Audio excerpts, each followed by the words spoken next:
कोते कानन कोनबे के बेटी गे चलल जाहे ससुर गे बेटी गे चलल जाहे ससुर गे बेटी। जीजा जी मेरी दीदी का ख्याल रखिएगा। अरे जरूर साली जी, काहे ना, तू भी चला साथे, तारो ख्याल रखा। ठीक बा, जाता नहीं, सबके प्रणाम।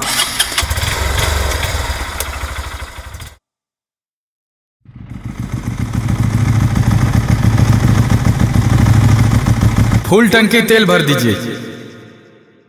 1560 रुपए दीजिए। अरे बाप रे बाप, इतना महंगा पेट्रोल कब से हो गया? लगता है गाड़ियां बेचना पड़ेगा। मुहा की देखो हो, पैसा देहो ने। हाय ला 500, बड़की साली दिले रही। हाय 500 सरहजिया दिले रही। अरे पगला हो की जी, पैसा न देहो। ला भाई सब ले ला। तिलक में देले बगाड़ी न मिलल तेल के रुपैया। तिलक में देले बगाड़ी न मिलल तेल के रुपैया। पेट्रोला बे में चल गइल सारा गोड़ लगैया। पेट्रोला बे में चल गइल सारा गोड़ लगैया।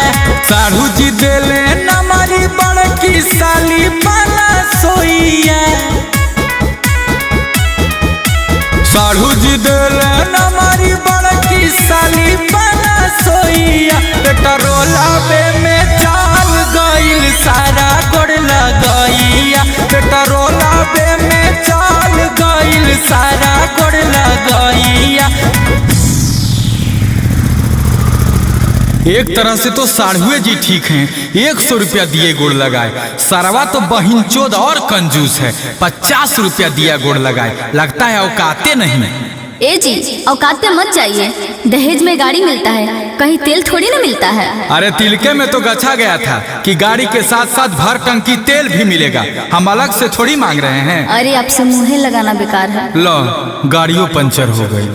अब बैठिए मत गाड़ी पे, उतरिए और ठेलिए। हम ठेलेंगे बोलेंगे नहीं, मम्मी का फोन आ गया है, रुकिए। खोजली पगला दामाद बड़ी भूखा बोहोगे। खोजली पगला दामाद बड़ी भूखा बोहोगे। गाड़ी भेलो पंचर हमसे ठेला बोहोगे। गाड़ी भेलो पंचर हमसे ठेला बोहोगे। अब हमर सुना सासू जी। हाँ मेहमान बोलो। बेटी बिया तोहर सासू बड़ी झगड़ाही जी। बेटी बिया तोहर सासू बड़ी झगड़ाही जी। बाते बात में करा तारी हमारा से लड़ाई जी। बाते बात में करा तारी हमारा से लड़ाई जी। बाते बात में करा तारी।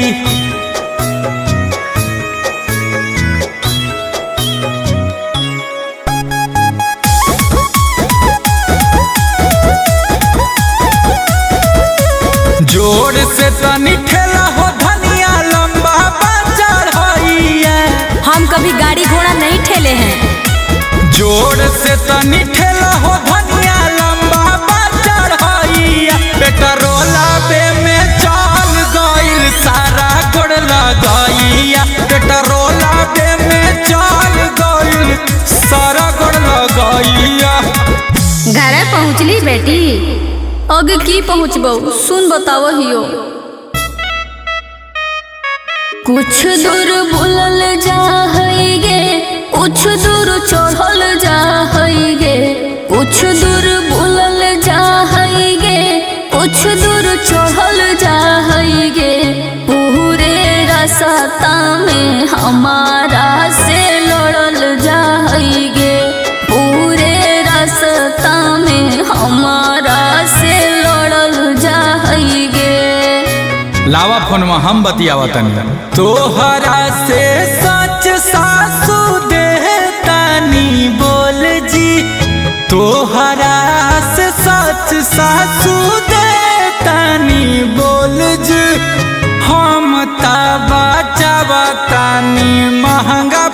पेट्रोल जी, हम ता बचावतानी महंगा बा पेट्रोल जी, हम ता बचावतानी।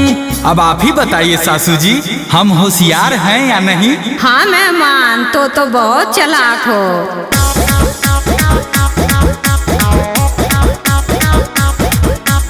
अमनल बेला गुंजन बीतल जा हो समैया जे, अमनल बेला गुंजन बीतल जा हो समैया जे। चढ़ी के चलो हम देव तेल के रुपैया जी, चढ़ी के चलो हम देव